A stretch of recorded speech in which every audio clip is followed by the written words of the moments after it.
Yes. बघा तुम्ही, खूप ड्रास्टिक चेंज आहे स्किन टोन अकॉर्डिंग, क्लायंटच्या वर्क शेड्यूल, प्रोफेशन अकॉर्डिंग आणि त्यांचे फीचर्स अकॉर्डिंग आपण एक त्या लिप्सला न्यूट्रलायझिंग केलेलं आहे. डार्क लिप्सला पण न्यूट्रलायझिंग केलेलं आहे.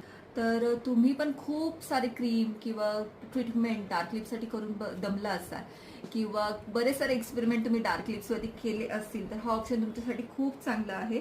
लिप न्यूट्रलायझिंगमध्ये आपण डार्क लिपला करेक्शन करत असतो. परमनंट लिपस्टिकमध्ये आपण एक नॅचरल लिप कलर त्याच्यामध्ये इन्हान्स करत असतो. हा इफेक्ट आपल्याला 2 वर्ष 3 वर्ष आरामात मिळणार आहे. नक्की नक्की विचार करू शकता डार्क लिप्सला करेक्शन करण्यासाठी. 4 ते 5 दिवसात त्या लिपचा कलर एकदम नॅचरल पिंक टोनमध्ये जाणार आहे आणि हा इफेक्ट आपल्याला 1.5 ते 2 वर्ष लॉंग लास्टिंग मिळतो बरं का. नक्की विचार करू शकता तुम्ही डार्क लिपला न्यूट्रलाइज करण्यासाठी. थँक्यू.